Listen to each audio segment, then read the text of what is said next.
Good morning, everyone. Thanks for joining me in this video. This is Friday, the 14th of November, 2025. The way this country is going, I don't think even Tinubu is safe any longer. Even the president of Nigeria is not safe. Because I am seeing the intensification of all this terrorism, the jihadists, the way they are moving right now. I see so many soldiers are being kidnapped lately. So many soldiers are being beheaded. Customs are being killed. Like, what is going on? And I understand that these people are already moving massively from Kogi to Abuja right now. They're already moving from Kogi to Abuja. Now, there is a problem. There is a very big problem about this. It seems that all these people in power, they dip their hand inside this terrorism right from time. And because of that, they don't have the full ability, or what should I say now, what it takes to fight these people, because they know these people, they know how these people came. So it's like when you do something, you send an armed robber go and rob your friend. And after robbing your friend, the man came and killed your child. And they are looking for who is sponsoring the person that robbed your friend. The person has also killed your child. Now you can't tell them that you sponsor him, even though the person is also killing your child. That is what is going on in Nigeria. Tinubu is not safe. Tinubu is not safe at all.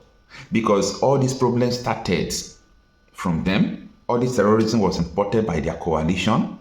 If they even, after everything, they even went to, even before they even imported all these terrorists, they even went to America to beg America to come and help them keep Boko Haram. The Boko Haram, they knows that, some of the politicians are still sponsoring just because of politics. Now, recently, the rate at which military men are being kidnapped, killed, beheaded, customs are being killed, it is, getting out of hand.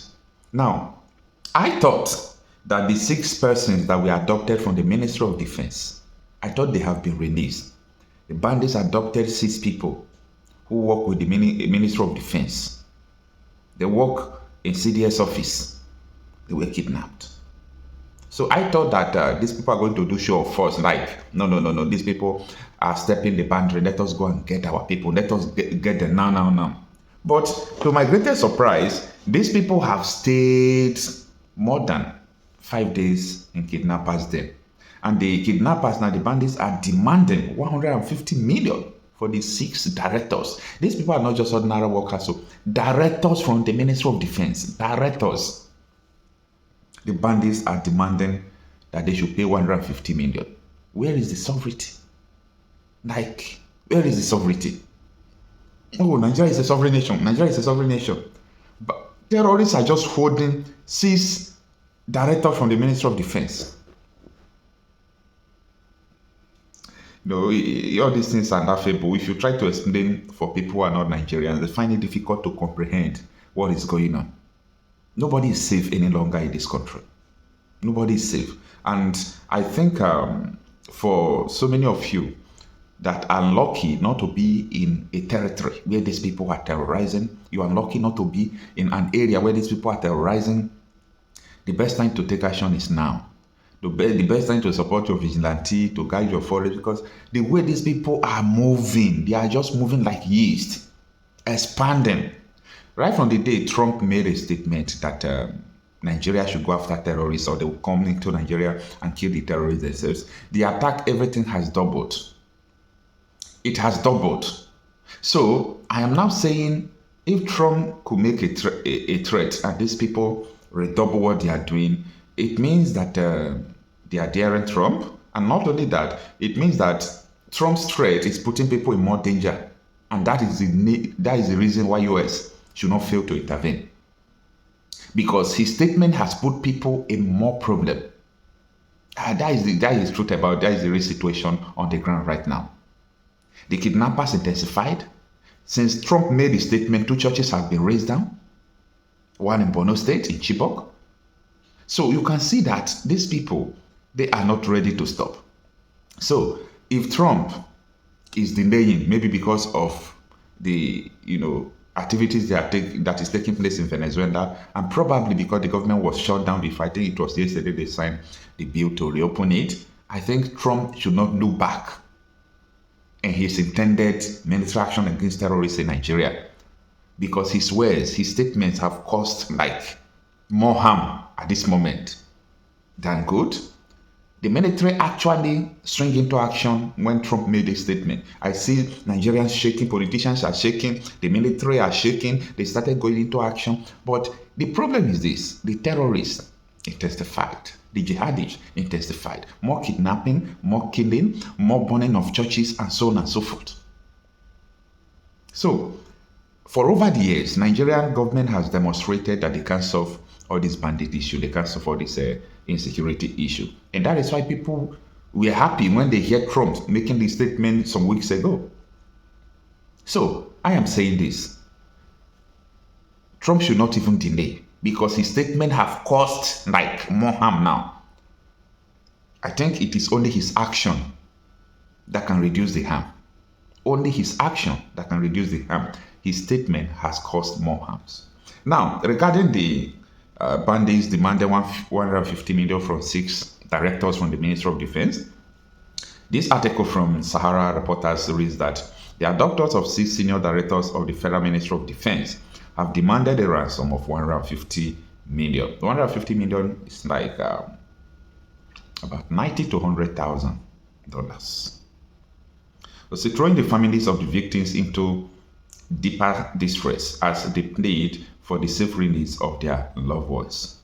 According to relatives, the demand has worsened their trauma, leaving them uncertain about how to raise such massive sum. And this is what they said: "We are still traumatized by what happened.